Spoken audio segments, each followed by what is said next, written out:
morning once again, ladies and gentlemen. May I again apologize for the delay in starting this event. Cabinet meeting went a little over what was anticipated.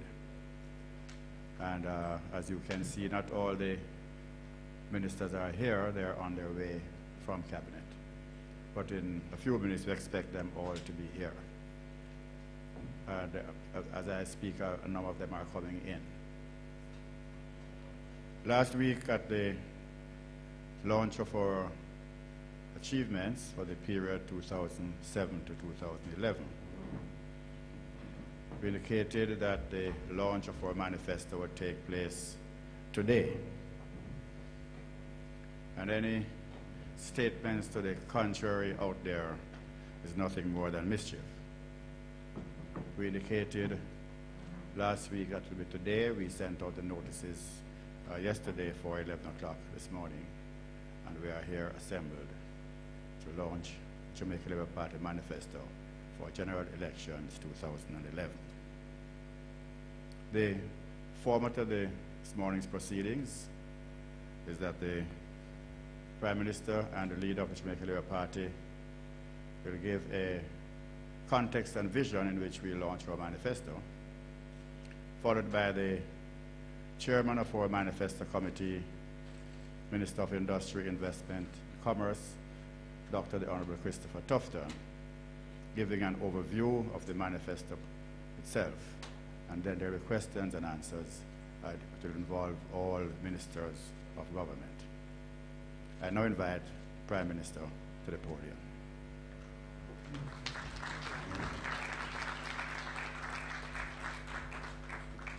Thank you very much, Minister. Party Chairman, members of the Cabinet, friends in the audience who have come to hear and to receive the manifesto of the Jamaica Labour Party. Good morning. Building on our achievements, a better way forward. This is very instructive because Jamaica is now on the cusp of celebrating its 50th year of independence. And at this time, we are reflective on what we have achieved, and some of us will, of course, be judging what we have achieved. But as we look on what we have accomplished in our past, and we look at the successes, some of our missteps, indeed some failures, and we turn our minds to our future, we do so with a sense of hope for a better tomorrow.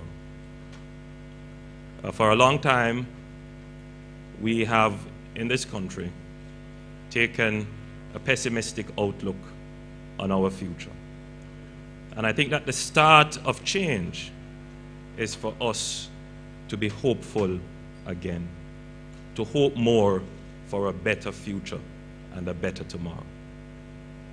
And that is what I want to project today. And that is what I want to project in our politics. A politics of hope. A politics that says, as a nation, yes, we can believe again.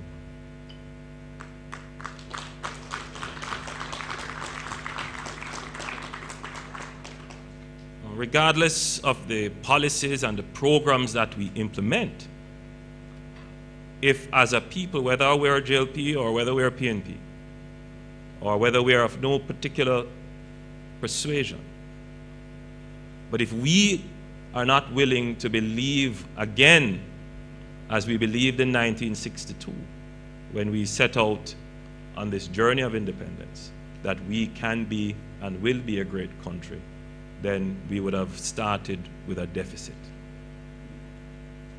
Belief starts with trust. And trust is a scarce commodity in our society. And today, I'm not going to ask you to trust me. And today, I'm going to commit to do the best that I can. Today, I'm going to commit not to do what is popular, but to do what is right.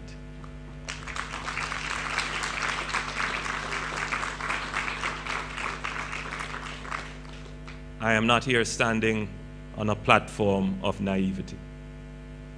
I am well aware of the challenges and the stumbling blocks and the agendas that exist. But I have a firm faith, which is why I believe that Jamaica has a great future and we are destined for great things. As to how we do that, achieve this great destiny, project and fulfill this great destiny, relies heavily on the kind of government you have and the governance of your country. And what we're trying to capture in this document is not just now the vision, but the policies and plans that will reinforce that vision. And there are several aspects of the vision that I would want to highlight. Forgive my bias, I'm also the Minister of Education. But education is so important to attaining the vision of a developed country.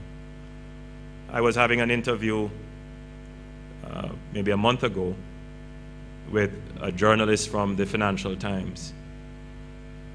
And after finished speaking with her, she said to me, "So your vision is to make Jamaica the Singapore of the Caribbean." And I felt that I couldn't have said it any better. If that captures the vision, then that's it.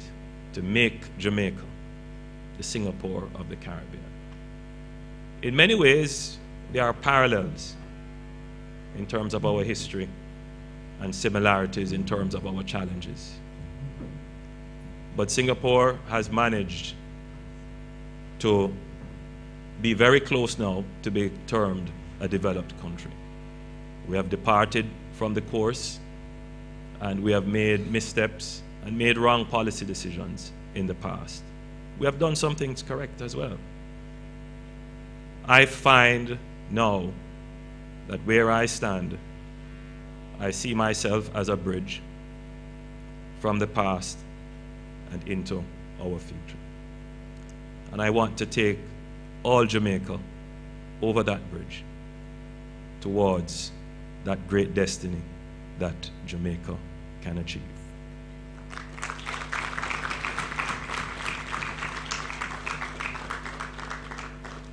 A pillar of that bridge is education and training. And I start there because our greatest asset is our people. That is the unlimited resource that we have. But to truly get the benefit and the value from that asset and resource, we have to enhance the natural creativity of our people with education and training. Heavily focused in this manifesto is education and training. We want to make our people better people by educating them and giving them skills so that they can stand shoulder to shoulder with citizens of all other countries around the world. Another focus of the manifesto is on our economy. Our economy has floundered. Our economy has not performed as it should. But finally, we are at a point where, at least at the macro level, we have managed to attain the alignment of all the critical macroeconomic variables. And that alignment we call macroeconomic stability. the stability is still fragile. And our economic policy must reinforce the macro stability by dealing with what I call the microeconomic and governance and regulatory issues that support it. Important to that is the efficiency of the public sector. Important to that as well is the efficiency of our regulatory framework on which markets are built. Important to that, critically important to that, is solving the problem of energy.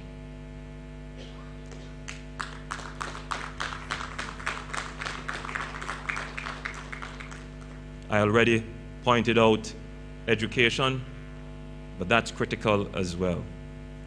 If we solve those sectoral micro issues, then the macro stability that we now have will be thoroughly enhanced, and on that you would have a solid platform for investors to now say, interest rates are aligned properly, I can plan because the inflation rate is stable, I can make long-term plans because the exchange rate is stable, I have an efficient public sector to work with, the society provides employees who are well-trained and educated, crime is under control and declining. This is an environment in which I can invest.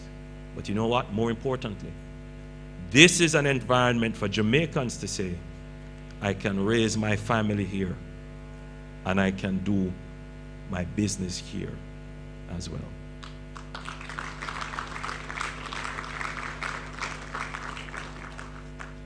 I believe we can do it. I believe we can end poverty in Jamaica. I believe we can give universal access to education to all our children. I believe we can reduce crime to negligible proportions in Jamaica. I believe we can provide proper housing for all Jamaicans. I believe we can fix our infrastructure so that it matches the infrastructure in all the developed countries in the world. I believe Jamaica is blessed. And I believe if we work together in unity as a nation, we can achieve.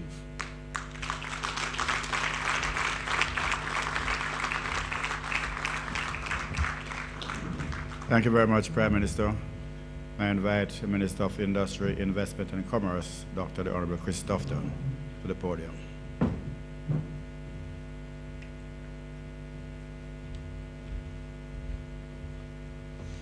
Thank you very much. Good morning. Honorable Prime Minister, my colleague ministers at the head table, other members of Parliament in the audience, councillors, councillor caretakers, distinguished ladies and gentlemen who are here this morning. Let me begin by, first of all, thanking you for coming out, as the chairman did earlier, but also